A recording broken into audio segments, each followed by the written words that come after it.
Hey, this is Dan from MSS Endureless. Welcome to the channel. You don't know anything about what's coming.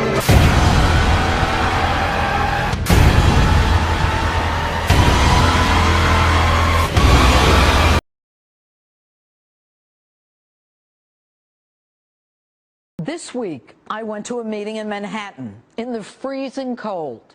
But when I came out of that meeting, I was frozen. Not from the bitter temperatures, but from fear. I learned things that no one is talking about. Things that can change my life, your life, and the lives of everyone you know forever. I started thinking about how fragile life is and how ill-prepared we are for this.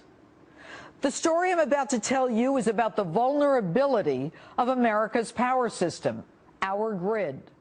And it's also about a series of forces and individuals who, instead of doing the right thing for you and me, are interfering with the ability to protect our way of life. Who of us could ever envision a 9/11 happening? But the difference between 9/11 and what I'm about to tell you is that we know this can happen. The question is not will it happen, but when will it happen? But Washington is doing little, if anything, to prevent it. And the consequences, those consequences would be 1,000,000 times worse than 9/11. One day you're enjoying the comforts of life.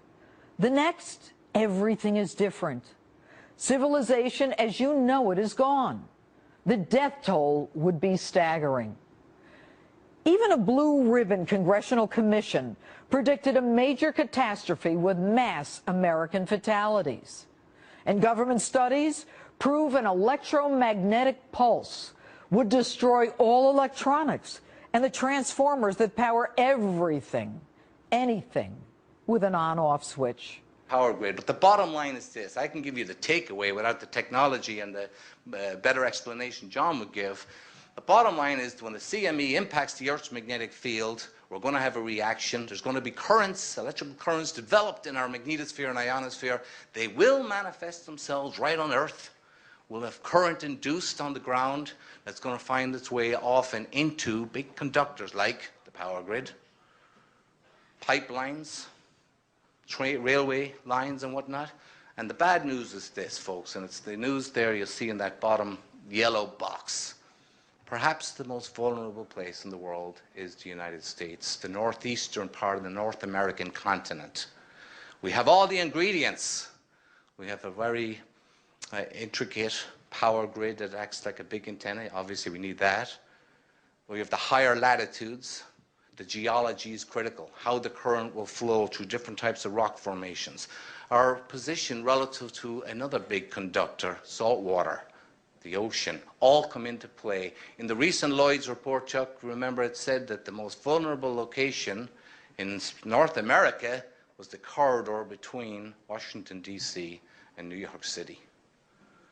Not what you want to hear. That is the reality, though, and we recognize, even with the moderate storms we get, that indeed it's those locations that do get impacted. The nuclear power plants in New Jersey and Pennsylvania and up in New England get impacted regularly. Manageable. We just hope it is during the big one. Thank you very much.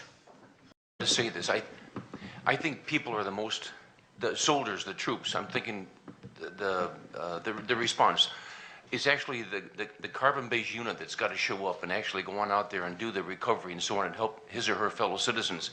And that's where the long pole in the tent is, because I said I wasn't going to. I talked to a battalion commander who just got back from Iraq not long after I did, and we were discussing EMP, and he's a local battalion commander in the state of Pennsylvania, certainly won't mention his name, who said, I'm not even going to go to the armory.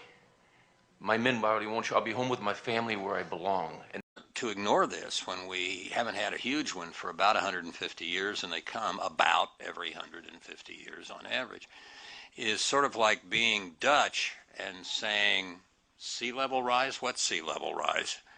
Why would we want to build dikes?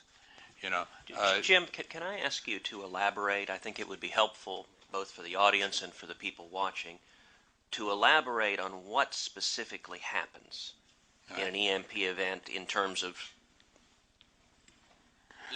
in people's lives, what would happen as a direct consequence? Well, the country has 18 critical infrastructures, food, water, etc. 17 of them depend on electricity. So if the electric grid goes, nothing else works. Briefly, yeah, maybe you've got some, you were out of the line of sight, and you've got a few days worth of propane or some way to store energy for a week or two at your home. But quite quickly, you find out that you can't get gasoline for your generator because the pumps at the neighborhood gas station don't work because they're on the electric grid. So food stops being delivered after a few days. Water, depending on how it's plugged in and connected, may shut down immediately. And by the way, all but one military base in the United States is on the grid. The exception is in California. There's one geothermal base that operates pretty much entirely on geothermal. Other than that, the electric grid takes down the military bases. Soldiers and sailors and Marines and airmen are as hungry and thirsty as the rest of us.